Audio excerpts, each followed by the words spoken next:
Anyway, the question for the class is, do you feel bad? Do you feel bad for Shedeur Sanders being passed over in the first round of the NFL draft? So I've got Sting, pineapple pizza, and elementary. And we will combine all of these things together, and we are going to make the gabagool. And we hope the gremlins choke on the gabagool. That's what we hope for. So to kick off here, answering the question, do you feel bad for Shedeur Sanders being passed over in the first round of the NFL draft? And I am shaking my head no. I'm shaking my head no. This is, I will tell you, it is a relatable story. It is a relatable story for me, maybe for you. I was always picked last on the playground. Like we were playing kickball or whatever back in the day, back before smartphones, and we just had to actually play with each other, as kids on the playground, and we didn't just stare at our phones. Now, we understand the feeling. So I understand not being picked. I get it. I've been there. And I truly believe the message here that the NFL is sending is rather obvious. It is a teachable moment. The NFL is playing a tune from a group that Sting was part of back in the day. The Police, a message in a bottle, or in this case, a message in the draft. You need to get off your high horse. The NFL is looking to drop a piano on you, and they want you, Shedeur Sanders, to go down, down, down, down, drop down a couple of pegs. Like, that's obvious. Like, Cam Ward, who was a zero-star recruit, who went to Washington State and then Miami, was picked number 1 overall. Number 1. And then you had Jackson Dart, who was projected as a mid-third round quarterback. And the Giants traded back into the first round to get Jackson Dart out of Ole Miss. So the NFL is looking to humanize Shedeur Sanders. Now, will it work? We'll find out. We'll find out whether it'll work or not. Like, that's my takeaway from it. Now, furthermore, what are the real problems here? How did he fall out of favor, Shedeur Sanders? What caused him to not be picked in the first round when 2 months ago it was Shedeur Sanders is the second coming and the great awakening, and Shedeur is going to be the next fill in the blank, Mahomes, Lamar Jackson, whoever. So it's pineapple pizza is what caused him to jump. Yeah, like pineapple pizza. Some people love it. It's sweet and savory, and they're like, oh, my God, pineapple on pizza is so good. And then for a lot of other people, you should go to jail. It's a felony. It should be a culinary felony to eat pineapple on pizza.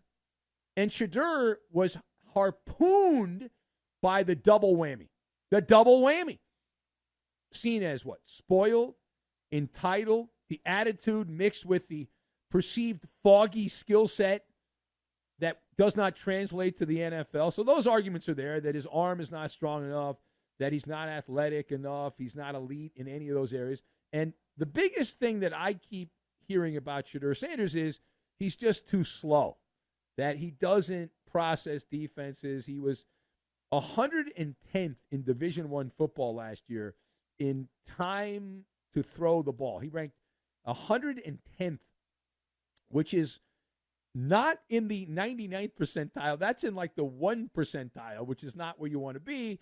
He has concerns about the ability to avoid sacks and to adapt. If you're doing that at Colorado and you're playing Colorado State, what is it going to be like when you're playing the Steelers? Or maybe you're playing for the Steelers and you have to play the Bengals and the other teams that you have to play. Now, you toss in some red flags that were created by Shedeur Sanders that didn't need to be there. Self-sabotage. And those are the ingredients that cause you to drop out of the first round.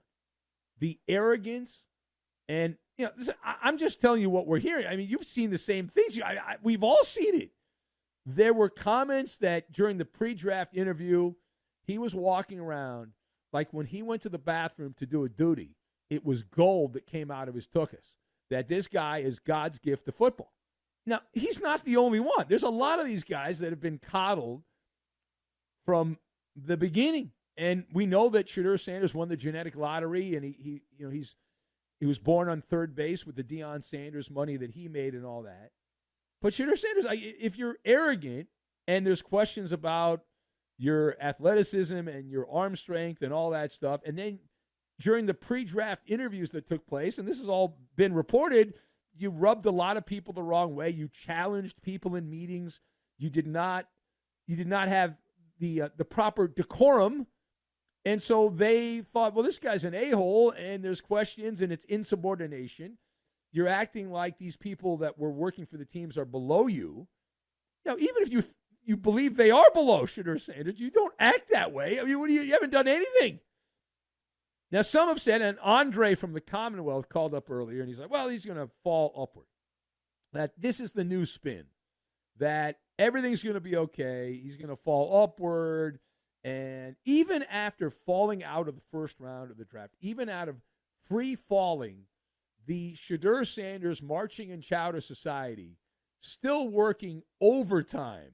In fact, Louis Riddick, the pundit there, even after the first round of the draft, he's like, listen, this guy, people are going to look back at this. He's comparing it to Drew Brees or Tom Brady. And they're talking about it's going to be revisionist history. Like, they still will not let it go. And I get that when you're a broadcaster at the NFL draft, you are wearing a cheerleading outfit and you've got the pom-poms. Like, go team, go. Go player, go. Right? You're just absolutely a cheerleader. I understand that. But how about some common sense? How about you treat the people that watch not like the morons that you might think they actually are, that some of them actually realize there's some serious issues here. The idea that he's going to fall upward, if you look at the second round, which is later today, you've got the same suckbag teams that are right there. The Browns, the Saints, the Raiders, the Cowboys, all teams that blow, who are right there at the top of the second round. Now, the one saving grace here for Shedeur Sanders is if Sean McVay gives him a lifeline. If Sean McVay says, I got to get somebody, Matthew Stafford is washed up almost, and he's getting old. I got to get somebody else in here to develop, and so why don't we got an extra second-round pick because the Atlanta Falcons are morons, so why don't we make this draft pick and we'll take Shedeur Sanders. Other than that, who else? What other good team would take Shedeur Sanders and just let him sit around? And is Kansas City going to draft him? No. They're not going to do that. Anyway, all right, last thing. So in the lead up to the first round, you had Jordan Schultz, the Fox Sports NFL guru, who's really good at Starbucks. And he claimed that he had spoken to some NFL executive who absolutely ripped apart the many anonymous reports. Many of those anonymous reports were attacking the shenanigans of Shedeur Sanders. Quote, the anonymous negative quotes that pop up every year, the NFL executive, the high-level NFL executive said of those anonymous negative quotes, total garbage. Total garbage. If you've got something to say, put your name on it or keep it in-house. Every team has access to similar intel. Nobody's dumb enough to read a tweet and suddenly pull a guy off their board. The unnamed, anonymous NFL executive said this is supposed to be a celebration of these players, the biggest weekend of their lives, and instead, some people try to torpedo them for clout. Enough already. It's embarrassing for the league. Close quote. Okay, let's break this down. Let's spin it up and in the air everywhere and all that. So thumbs up, thumbs down. Thumbs up, thumbs down on these anonymous reports about the NFL draft prospects and the being total garbage and being bad for the league, embarrassing for the league. So thumbs up, thumbs down on these anonymous reports about the NFL draft prospects being total garbage. So on this one, I'm going to go thumbs down. Thumbs down on this. They're not total garbage. I don't love them. I often think a lot of these are embellished by the reporters that they're not making them up, but they're adding a little razzmatazz to them. So I question the authenticity of many of them. However, they're certainly not embarrassing the league. I would argue they're actually good for the NFL. And the reason, here's why, is it adds a layer of drama. It is a TV show.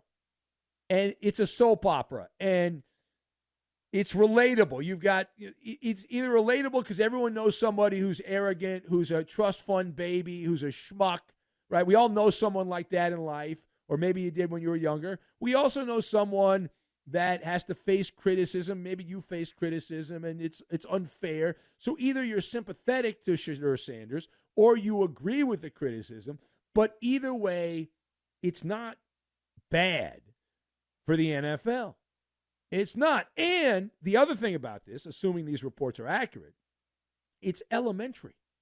As in, one of the greatest games, every child is born with a skill. Every little baby that pops into our world knows how to laugh at peekaboo. Every kid. We've all done it, right? Whether you have kids or not, maybe, your relatives have kids. And you do the thing with your eyes. You cover your face and you say peekaboo. They all laugh. It's a peek behind the curtain.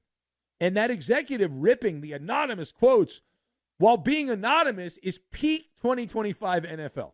So you're anonymous and you're ripping other anonymous people. Now, I have done this job for a few years, give or take. And I can guarantee you, the number one defense is always, well, it's anonymous. They didn't have the balls to put their name on it. And then if they put their name on it, what do? Character assassination. They're not credible. They don't know what they're talking about. So it's attack the messenger. That's the defense. If you ever took a debate class, that's how that works, right? It's like shoot the messenger. And so if you can't shoot the messenger if they're anonymous because you don't know who they are, so instead you're just like, well, they don't have the balls to do it. And then if they put their name on it, you find something about them and you rip them. Now, let me ask you this, too. I realize I'm not that bright. I'm doing the overnight show here. But how can you be anonymous and a clout chaser at the same time? Don't those two things go separate? Like, if you're anonymous, by default, you're not a clout chaser. You can't be. You can't gain clout if you're anonymous. And, oh, by the way, may I add on to that, if these reports, and this guy was like, the thing that really annoyed me in this anonymous executive, saying that this is supposed to be a celebration for these players, the biggest weekends of their life. And so it's like you're not supposed to have any negativity, that you're just supposed to be relentlessly positive. I would argue that is disingenuous, that is, you're chasing clout. You're trying to get attention for saying every player is the next Mahomes or the next Kelsey or whatever, when every player in the draft is going to be great. Every player is going to be the next big thing. None of the players are great, dummies. You're so stupid, you don't even realize that. Anyway, it is the Ben Maller Show. If you'd like to be part, you can join us here and say hello. 877-99 on Fox is the number. 877-996-6369.